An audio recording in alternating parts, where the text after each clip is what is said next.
ജിസാൻ ഞാൻ തമാശയ്ക്ക് പറയാം, നമ്മളൊരു കല്ല് വലിച്ചെറിഞ്ഞ ഒരു എഞ്ചിനീയറിൻ്റെ തലയിൽ വീഴുമെന്ന് പറയും. ഇപ്പോൾ ഒരു കല്ല് വലിച്ചെറിഞ്ഞ ഒരു ഡിജിറ്റൽ മാർക്കറ്ററിൻ്റെ തലയിലാണ് വീഴുകയെന്ന് പറയും.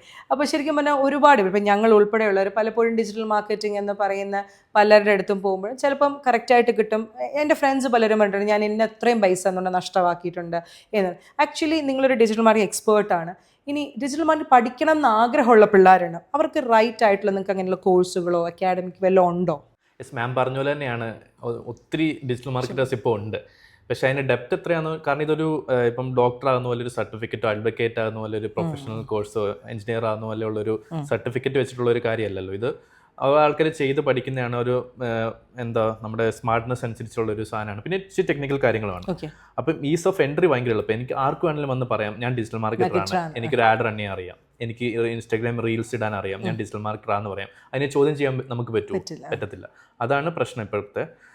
പക്ഷേ ഇതിൻ്റെ പ്രശ്നം ചിലപ്പം കുറേ ഇൻസ്റ്റിറ്റ്യൂഷൻസ് ഉണ്ട്, നല്ലതുകൊണ്ട് സാധാരണ. പക്ഷേ ഒരു നോർമൽ ഇൻസ്റ്റിറ്റ്യൂഷൻ എടുക്കുകയാണെങ്കിൽ അവർ മെയിൻലി ഡിജിറ്റൽ മാർക്കറ്റിംഗ് ഓക്കെ ഇതിപ്പോൾ ഒരു ബൂമിങ് ഇൻഡസ്ട്രിയാണ്, അതുകൊണ്ട് അവരൊരു സിലബസ് ഉണ്ടാക്കി ജസ്റ്റ് പഠിപ്പിക്കും. പക്ഷെ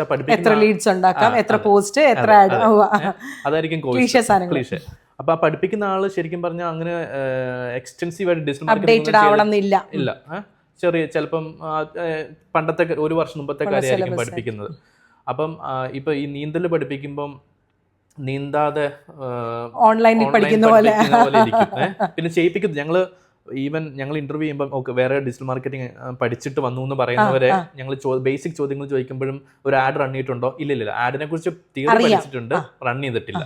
അതായത് ഓൺലൈനിൽ പഠിച്ചു, അത്രേ ഉള്ളൂ.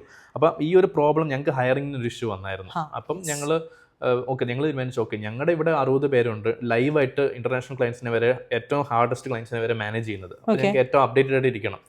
അവരുടെ ഒരു ഇച്ചിരി സമയം എടുത്തിട്ട് നമുക്ക് ഒരു അപ്ഡേറ്റഡ് സിലബസ് ഉണ്ടാക്കിയിട്ട് നമുക്ക് തന്നെ ഒരു അക്കാഡമി ലോഞ്ച് ചെയ്താലോ എന്ന് ആലോചിച്ചായിരുന്നു. അപ്പം അങ്ങനെ നമ്മൾ ബ്ലൂ സ്റ്റിക്ക് അക്കാഡമി എന്ന് പറഞ്ഞൊരു അക്കാഡമി ഉണ്ട് നമ്മുടെ ഓഫീസിൻ്റെ വേറൊരു ഫ്ലോറിൽ, റൈറ്റ്?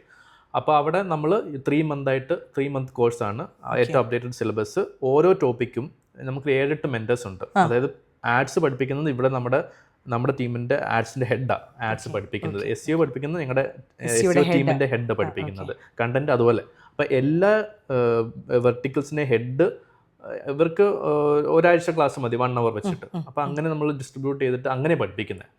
അപ്പൊ ഏറ്റവും അപ്ഡേറ്റഡ് ആയിരിക്കും. എല്ലാ ഡൗട്ടിനും നമുക്കും കൂടെ എടുക്കാൻ പറ്റുന്ന പോലെ ഹയർ ചെയ്യാൻ പറ്റും. അപ്പൊ അതുകൊണ്ട് തന്നെ അതിന്റെ ക്വാളിറ്റി കുറച്ചും കൂടെ കൂടുതലായിരിക്കും. ജിസൻ, ഒരു ചോദ്യം, നിങ്ങൾ തുടങ്ങുന്ന സമയത്ത് ഈ പറയുന്ന പോലെ AI ഒന്നും അത്രയില്ല. നിങ്ങൾ കൊറോണ സമയത്തിന് ജസ്റ്റ് മുമ്പ് തുടങ്ങുന്നത്, അത് കഴിഞ്ഞാണ് ഒരു AIയുടെ വലിയൊരു ബൂം വന്നു അല്ലേ? അപ്പോൾ how are you able to adapt to that? പിന്നെ ഇപ്പോൾ AI എന്ന് പറഞ്ഞാൽ ഓരോ ദിവസവും അപ്ഡേഷൻസ് വരുന്നത്, മെറ്റയിലാണെങ്കിൽ അപ്ഡേഷൻസ്, നമുക്ക് ഭയങ്കര അപ്ഡേറ്റഡ് ആയിട്ട് നിൽക്കണം. അപ്പോൾ down the line 5 years where do you see yourself? ഈ അഡാപ്റ്റബിലിറ്റി എന്ന് പറഞ്ഞാൽ ഭയങ്കര ഒരു ഇഷ്യൂ ആണ്. കാരണം എല്ലാ ആഴ്ചയിലും ഒക്കെ അപ്ഡേറ്റ് ഒക്കെ വരിക. പിന്നെ ഇപ്പം നമ്മൾ ബിസിനസ് ഓണേഴ്സ് പോലെ അത്രയും താല്പര്യം കാണത്തില്ല ഒരു എംപ്ലോയിക്ക് ഇത് അഡാപ്റ്റ് ചെയ്യാനും.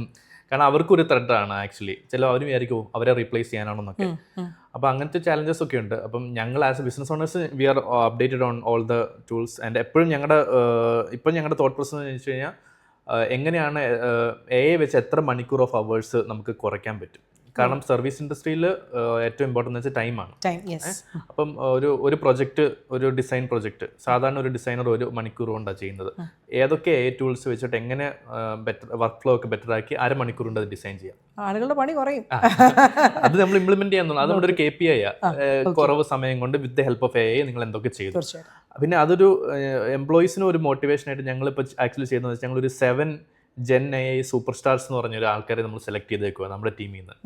അത് ഇച്ചിരി ഒരു കോമിക്കൽ പോലെയാണ്. കോമിക്കൽ ഇങ്ങനെ ഹീറോസിന് അവർക്ക് വേണ്ടി ഒരു വീഡിയോ ഒക്കെ ഉണ്ടാക്കി. അവരാണ് നമ്മുടെ ടീമിൽ ഏറ്റവും കൂടുതൽ AI അറിയാവുന്ന, അവരുടെ ഡിപ്പാർട്ട്മെന്റ്സിൽ AI ഏറ്റവും കൂടുതൽ അറിയാവുന്ന ടൂൾസ് അറിയാം, അവരുടെ റെലവെന്റ് ആയിട്ടുള്ള ടൂൾസ് എല്ലാം. അപ്പോൾ അവരെ എല്ലാവരും ഞങ്ങൾ പിക്ക് ചെയ്തിട്ട് ഞങ്ങളൊരു 7th ആനിവേഴ്സറിക്ക് 7 AI സൂപ്പർ സ്റ്റാർസ് എന്നൊക്കെ പറഞ്ഞ് നമ്മൾ ചെയ്തു. അപ്പോൾ അവർക്കൊരു ഓണർഷിപ്പ് ഉണ്ട്. ഞാൻ എൻ്റെ ഡിപ്പാർട്ട്മെൻറ്റിൽ ഞാനാണ് ഇത് ലീഡ് ചെയ്യേണ്ടത്, ഞാനാണ് പുതിയ ഇന്നോവേഷൻ കൊണ്ടുവരേണ്ടത്. അങ്ങനെ ഒരു ഇനിഷ്യേറ്റീവ് ഉണ്ട്. പിന്നെയുള്ളതെന്ന് വെച്ചാൽ എല്ലാ മന്ത് നമ്മളൊരു L&D എടുക്കും.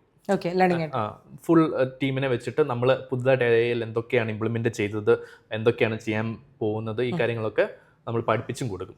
ഓക്കെ. ഈ ഒരു 3 മെത്തേഡ് വഴിയാണ് നമ്മൾ ഏറ്റവും കൂടുതൽ അപ്ഡേറ്റഡ് ആയിട്ടിരിക്കുന്നത്. ഈ ആളുകൾ എടുക്കുമ്പോൾ ഈ പുതുതായിട്ട് പഠിച്ചിറങ്ങി വരുന്ന കുട്ടികളെ ഈ പറയുന്ന MBA ആയിക്കോട്ടെ, ഡിജിറ്റൽ മാർക്കറ്റിംഗ്, ഇതിന് വലിയൊരു ഡിഫിക്കൽട്ടി, കാരണം റിസോഴ്സ് എന്ന് പറയുന്നത് ഭയങ്കര ഒരു ബുദ്ധിമുട്ടാവുന്നു അല്ലേ? അപ്പോൾ ഇങ്ങനെ വരുമ്പോൾ താങ്കൾക്ക് എന്താണ് ആസ് എൻ ഓൺടർപ്രണർ പറയാനുള്ളത്? പ്രത്യേകിച്ച് ഒരുപാട് ആസ്പിറേഷണൽ ഓൺടർപ്രണർഷിപ്പ് എടുക്കണം എന്നുള്ളതും അതുപോലെ തന്നെ പോസ്റ്റ് ഗ്രാജുവേഷനൊക്കെ ചെയ്തൊരു ജോലിയിൽ നല്ലൊരു ഇതിൽ കയറണം. What is your safe to them? So അപ്പം യങ്സ്റ്റേഴ്സിനുള്ള ഒരു ഒരിതാ. അതെ, അതെന്ന് വെച്ചാൽ നിങ്ങൾ ഈ ഇൻസ്റ്റഗ്രാമിലൊക്കെ കാണുന്ന പോലെ ഗ്ലാമറസ് ആയിട്ടുള്ള റീൽസ് കണ്ടിട്ട് ഓൺടർപ്രണർഷിപ്പ് എടുക്കരുത്. കാരണം ആദ്യത്തെ ഒരു 3 വർഷമെങ്കിലും നിങ്ങൾ ഒരു സാലറി ഇല്ലാതെ ഒരു 18 hours ഡേ ഒക്കെ വർക്ക് ചെയ്യാൻ താല്പര്യം ഉണ്ടെങ്കിൽ മാത്രം ഈ പണിക്കിറങ്ങുക. ആ ഒരു ഇത് കഴിഞ്ഞാൽ പിന്നെ ഫ്രീ. ഒരു 3 വർഷം 4 വർഷം കഴിഞ്ഞാൽ നിങ്ങൾ ശരിക്കും പറഞ്ഞാൽ എങ്ങനെ സക്സസ്ഫുൾ ആയി കഴിഞ്ഞാൽ നിങ്ങൾക്ക് നല്ലൊരു നിലയിലെത്താൻ പറ്റും. അപ്പം ഈ ഇൻസ്റ്റഗ്രാമിലെ ഓരോ ഇതും കണ്ടിട്ട് ഇറങ്ങരുത്. ഇതെന്ന് വെച്ചാൽ ശരിക്കും പറഞ്ഞാൽ അത്രയും തന്നെ ഇതാണ്. നിങ്ങളൊരു ഇപ്പോൾ 4 വർഷത്തെ എഞ്ചിനീയറിംഗ് കോഴ്സ് എടുക്കുന്ന പോലെ തന്നെ ഫിഗർ ഔട്ട് ചെയ്യണം അടുത്ത 4 വർഷം എൻ്റെ പോയെന്ന്